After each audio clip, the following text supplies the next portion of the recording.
గౌరవ ముఖ్యమంత్రి గారు రేవంత్ రెడ్డి గారు గత ఎన్నికలలో ప్రతి రైతు కుటుంబానికి 2 లక్షల రూపాయలు రుణమాఫీ చేస్తామని హామీ ఇచ్చారు. మరి భార్య భర్తలు గిట్ట 2 పాస్బుక్లు ఉండి బ్యాంకులో 4 లక్షలు బాకీ ఉంటే 2 లక్షలు మాఫీ చేస్తానని ఆ రోజు హామీ ఇచ్చిండ్రు. మరి ఎవరైతే భార్య భర్తలు గాని 2 లక్షల పైన ఎవరికైతే ఉన్నాయో వాళ్ళకి ఇంతవరకు బ్యాంకుల రుణమాఫీ చేయలేదు కాబట్టి రైతులు చాలా అవస్థలో ఉన్నారు. రెండవ విషయం, రైతు భరోసా కింద ఎకరానికి 15,000 రూపాయలు వేస్తామని ముఖ్యమంత్రి గారు గత ఎన్నికల్లో చెప్పారు.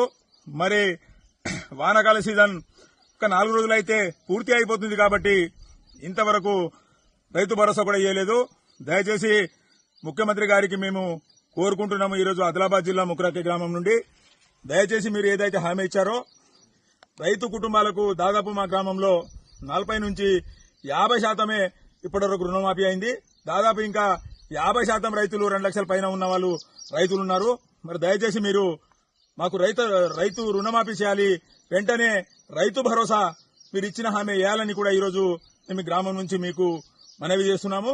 మీరు ఏని వేళల మాత్రం రాష్ట్రమంతటా ఉన్న రైతులు అందరూ కలిసి మీ సెక్రటరియట్ ను కూడా ముట్టడి చేస్తామని కూడా ఈ సందర్భంగా తెలియజేస్తున్నాము. ఎందుకంటే ఇలా షావుకారు దగ్గర బాకీ అప్పులు చేసి ఆత్మహత్య చేసే రోజుల దగ్గరికి పడుతుంది. కాబట్టి మీరు దయచేసి ఏదైతే రైతులకు మీరు హామీ ఇచ్చారో ఆ హామీను ఖచ్చితంగా మీరు 2 లక్షల రూపాయలు మాఫ్ చేస్తామన్నారు. 2 లక్షల పైన ఎంత బాకీ ఉన్నా ప్రతి రైతు బ్యాంకులో రిన్యూవల్ చేసుకున్నది కాబట్టి మీరు ఏదైతే ఒక కుటుంబానికి 2 లక్షలు ఇస్తామన్నారో మరి ఇంతవరకు వేయలేదు. కాబట్టి దయచేసి 2 లక్షల లోపలనే మీరు మాఫ్ చేశారు.